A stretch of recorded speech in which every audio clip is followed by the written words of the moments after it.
নমস্কার বন্ধুরা, আজকের ব্লকের বেঙ্গলি ধোকা এই রেসিপিটা আমি আজকে করে দেখাবো আপনাদের। তাই স্টার্টিংয়ে এটার মধ্যে সব কিছুই ম্যারিনেট করা আছে। আমি এর মধ্যে কিছু কিছু যেগুলো দিতে হয় সেগুলো আমি দেবো, আর আপনাদের একটা একটা করে সব দেখাবো। প্রথম কথা, ওই রেডিমেড ধোকার মধ্যে অনেক কিছু থাকে না, তাই আমি এগুলো একটু মিশিয়ে নিলাম।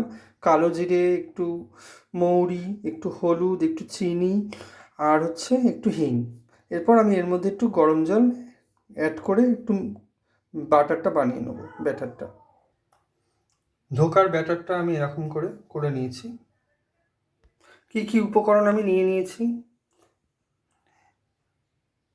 গোটা জিরে, শুকনো লঙ্কা, তেজপাতা, এলাচ, লবঙ্গ, দারচিনি, তেল, রিফাইন তেল, ঘি।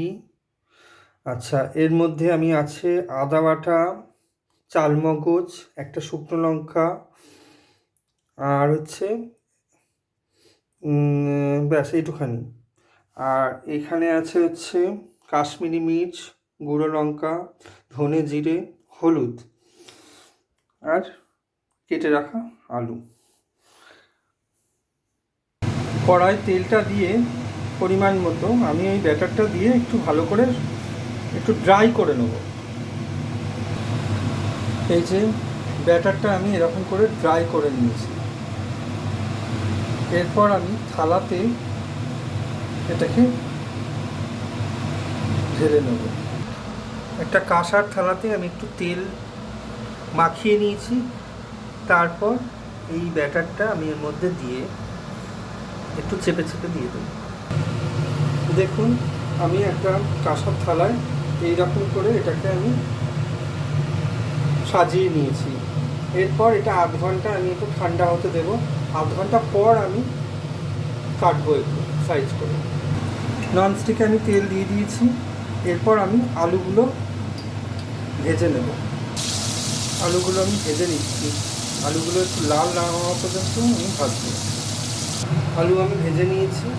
এরপর আমি হার্ট শেপে আমি একটু ধোকাগুলো ভেজে নিচ্ছি। ধোকা ভাজা আমার কমপ্লিট। এরপর কড়াইয়ে আবার তেল দিয়ে আমি এগুলো সব দিয়ে দেবো। এরপর আমি এই বাটারটা দিয়ে দেবো।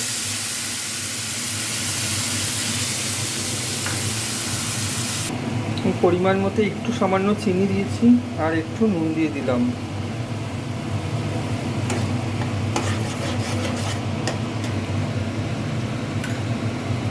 তারপর যেই মশলাটা আমি করে রেখেছিলাম সেই মশলাটা দিয়ে দিলাম এর মধ্যে। আমি ভাজা আলুগুলো দিয়ে দিলাম, দিয়ে এটাকে কষবো। যখন মশলা থেকে তেল বার হয়ে এসছে, তারপর আমি একটু জল দিয়ে দেবো।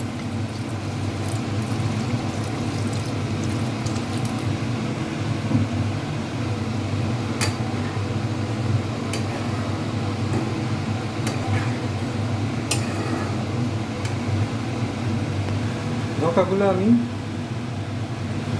ওপরে পাঠিয়ে দিয়েছি। তারপর ফুটে গেলে এটাকে আমি পাত্রে ঢেলে তারপরে আমি একটু ঘি ছড়িয়ে দেবো। ব্যাস, এবার আমি একটা ছোট ইয়ের মধ্যে ঘিটা ওপরে দিয়ে দিলাম।